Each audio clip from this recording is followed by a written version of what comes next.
Okay, may mudto na usab kinatuntanan Luzon, Visayas, Mindanao. Mayong mudto Philippines, may mudto world, may mudto universe. Ano na punta mga higala, dili nga itong tulumanon sa kahanginan, CNA, Catechesis on Air. O ako lang gihapon kini mga higala inyong ubus nga alagad, Reverendo Padre Edwin Academia Acab. So, kumusta naman mga higala, no? Nang hinaot ako nga na kamong tanan sa Kapiskay Panglawas, walay ubo, walay sipon, walay labad sa ulo, walay hilanat, walay panuhot, wala magsakit ang kuto-kuto, apan nagginhawa pa. Ayan. Now, mayong hingala no, nga walay gibati sa lawas, apan nagginhawa pa. Importante gina siya, no? Nadano, padayon kita, ato na nga timbayaon usab ug maayong mudto ang atong talahurong obispo, Bishop Polito B. Cortez, no, ni adtong nakalabayng Lunes mahingala, no, nakahigayon gid sa atong talahurong obispo sa pagbisita namo diri sa Ayungon, no, aron matud pa sa ulog, no, siya ang main celebrant sa among Thanksgiving Mass alang sa among ika-100 years nga anniversary sa pagkatukod sa among lungsod. Yan, no, nahala mayong mudto kaninyo siya pog daghan jud kayong salamat, no, sa imong paghayon og panahon alang kanamo diri sa Ayungon. Ug ingon sa mga to ang akong mga parokyano, no, mga ayungonanon nga nigahin gyud usab og panahon sa pagsimba, no, atong adlaw. Unya nihangyo man lagi ko nga agi usab og ayukbo, no, alang sa kalambuan sa lungsod sa Ayungon nga managiusa kami og maghimo kaming patlak, no, kanang gitawag bitaw nato sa in English og agape, no, or brotherly meals, no, kana bitang pagsalo-salo sa pagkaon uban sa kinasingkasing nga panaginig sa unay, no, mga agape, no. So muna nga salagang salamat sa ako nga mga parokyano diri sa lungsod sa Ayungon nga migahin gyud usab og panahon sa pagsimba natong adlaw. Ingon sa bang atong halangdong mayor, no, si Mayor Dennis Amancio, nga pasalamatan po natong dako nga giabi-abi gyud usab nila pag-ayo ang atong talahurong obispo sa Diocese of Dumaguete. Daghang salamat Mayor, ug yung manusab si Vice Mayor Nilda Pabiliaran ug ang mga konsehales sa lungsod ug ang nagkalain-lain usab nga mga department heads, no, nga mitambong gyud usab sa matud pa Thanksgiving meal, no, sa matud pa kining hall sa mga konsehal, no, kana bitaw assembly hall sa mga konsehal. Nahala, no, may ngunto na kanatong tanan ng hinaot kita nga ana kamong tanan sa Kapiskay Panglawas ni ining kabuntuhon. Pero ari kita may gala sa ato nga kining ari kita sa atong CBCP News, Balitang Simbahan ni ining kabuntuhon. Ang Missionary Society of St. Paul nga nakabase sa Manila, adun na nakaribag-ong Pangulo nga mao si Padre Martin Galia, no, lumad nga taga Paula, Malta. Matud pa sa pagpili nila sa ilahang bagong pangulo, nagkanayon ang grupo nga si Padre Galia, no, adun nagitaas kayo, no, nga kasinatian sa pagdumala sa nasangpit nga posisyon. Balita mga gala gikan sa Vatican, Pope Francis adunay plano nga isulat ang iyang pamalandong sa debosyon sa Sacred Heart of Jesus, ug plano niya kini nga i-publish karong moabot nga bulan sa Setyembre tuig 2024. Mao kadto mga higala mga balitang simbahan ini kabuntuhon, ug ari kita manghigala sa atong Saint of the Day. Boy na mga atong Saint of the Day karon bisag walay nangutana. Sama ba sa mga style pud bitaw ni Brad Jones Manaban, no? Ang atong oras bisag way nangutana. Ang ato apod ang santo bisag way nangutana. No, mao si San Willibald, no, Saint Willibald, Willibald. Bueno, kini si Saint Willibald, native kini siya nga taga Wessex, June, no, England, no, taga Wessex, England. Ug gani matud pa nakahigayon kini siya pagpahigayon og mga pilgrimage dito sa Roma ug yung manusab dito sa Holy Land. Nya along the way, aduna usay mga kalisdanan nga ilaha nga nasugatan sanglit na pasanginlan man lagi sila nga mga espiya sa England. No, apan nadugay gibuhian ra sad siya. Unya nahimo siya nga matud pa usa sa mga nagsirbi kang San Bonifacio ug gani naordinahan siya nga usa ka pari. Unya wala madugay nahimo siya nga usa ka bishop sa Etchemald. Unya nahimo siyang founder sa ubay-ubay nga mga monasteryo ug gani ubay-ubay gyud usab nga mga simbahan nga iyahang natukod atol sa iyahang pagdumala sa matud pa Diocese of Etchemald dito sa Inglaterra. Mao kadto mga higala mga balitang simbahan ini kabudtuhon ug ari kita manghigala sa atong topic wa pa na pa dito wala tay joke tay mga higala no. Nandimot may noon ko og research kabahin sa joke. Ari na lang kita manghigala lahos na lang kita sa ato ang topic karon no. Ang atong topic karon is celibacy. Ayan no. What is celibacy? Tupag ang answer na in English, the state of being unmarried and therefore sexually abstinent, usually in association with the rule of a religious official or devotee.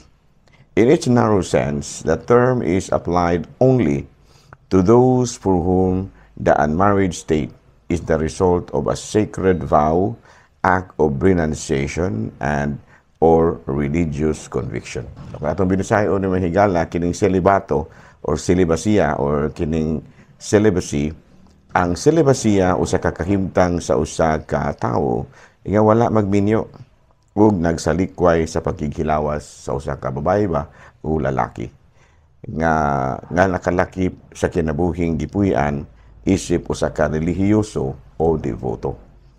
Ang termino gigamit lamang alang ni adtong mga nagminyo, wala nagminyo tungod sa usa ka sagradong panaad, buhat sa pagkasalikway o relihiyoso nga pagtuo. Nga saan to pa?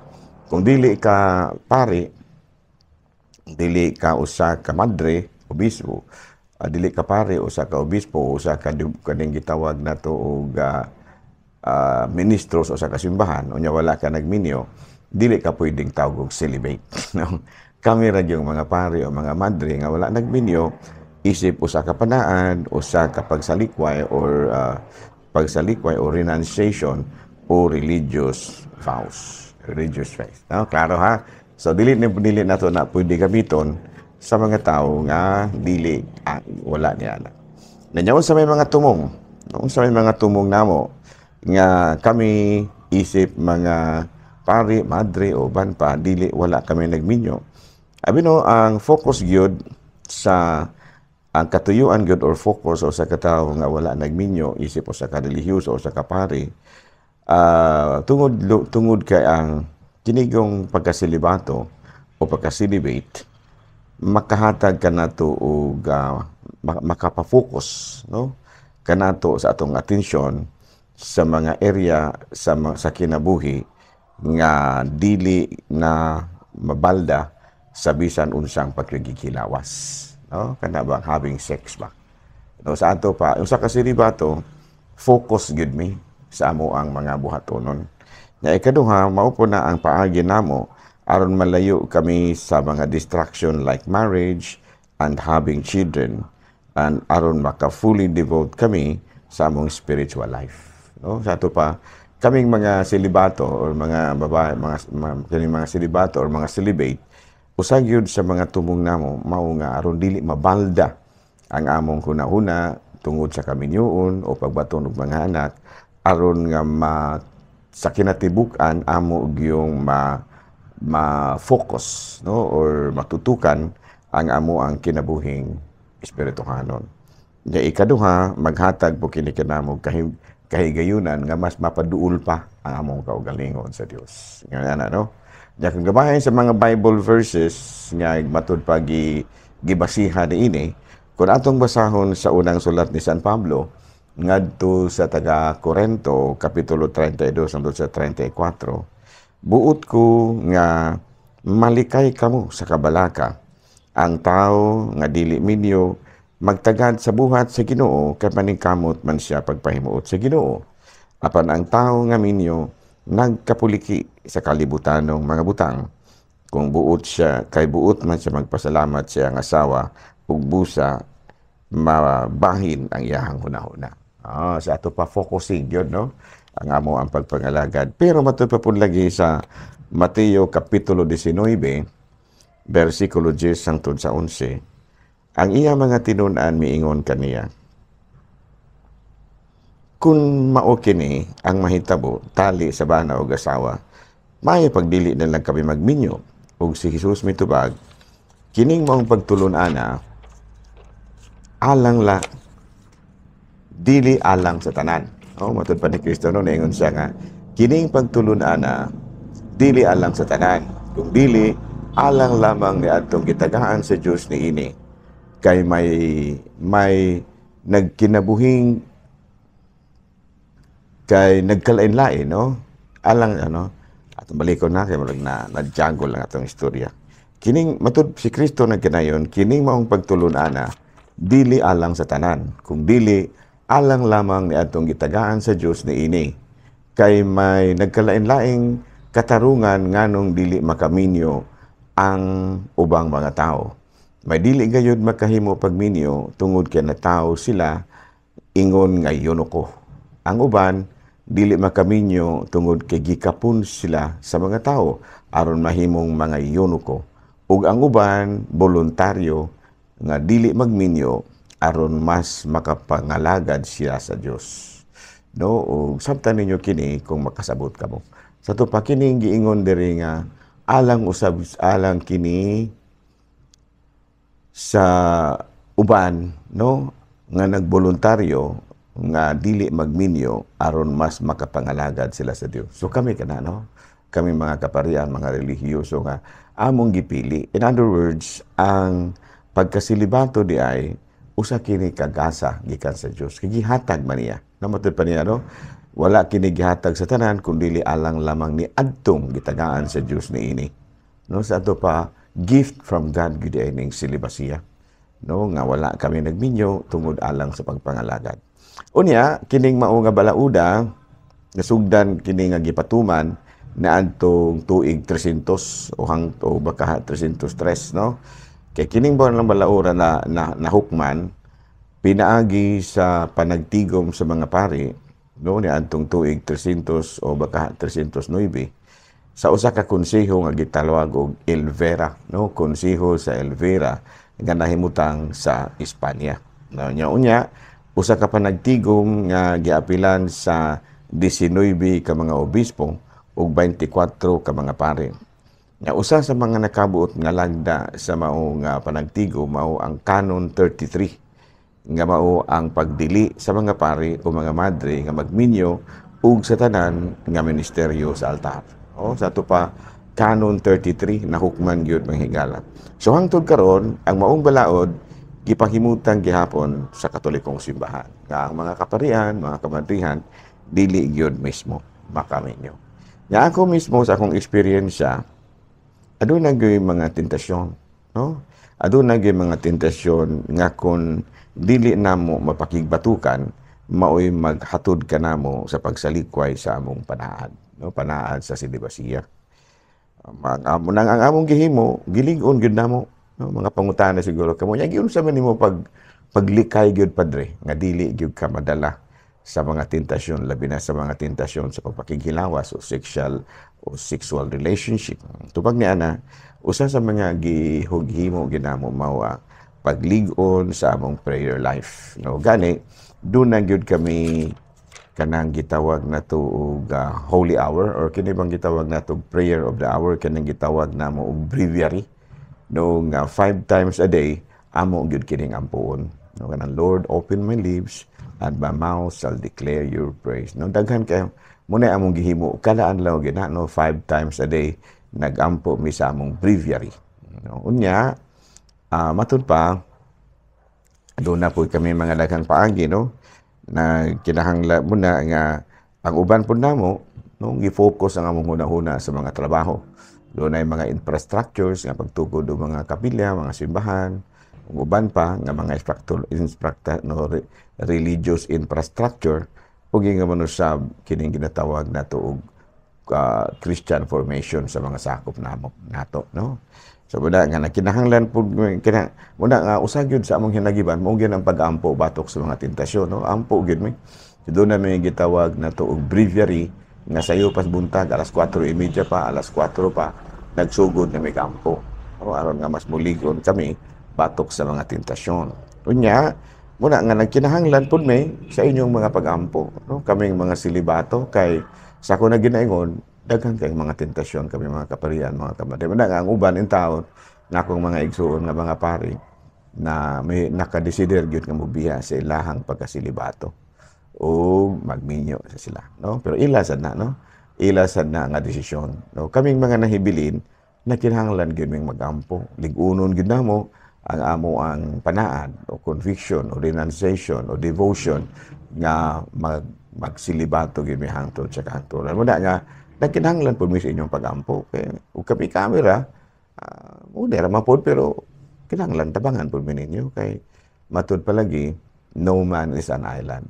No? No? Salamat sa inyong pagtaligog karon nako ha sa akong mga viewers usab din na sa Facebook.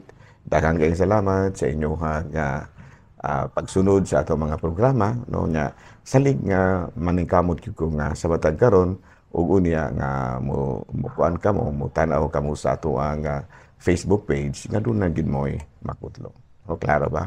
Na unya ingon manusab din na sa teleradyo, no, din sa teleradyo sa DYWC teleradyo ug manusab din sa mga naminaw sa istasyon DYWC sa lantag-sa ka mga radyo ug manusab din sa may Actin Pasay. Kumusta rin ako ang mga igsuon na tanhay, dadapit sa may akong mga kabarintihan, ang atong mga kaparokyano, rin tanhay, no? Kay na-assign biya akong tanhay sa mga siguro 3 o 4 ka tuig. Unya, na-assign po ko sa isibulan, na dugay-dugay sa talito, ug na-assign po ko kining gitawag og Buyawan. Assign po ko Kalumbuyan. Ay, kumusta rin ako ang paryente din no? Si Gawix nako, no? Padre Christian kini Father Christian Dorango. Ayan.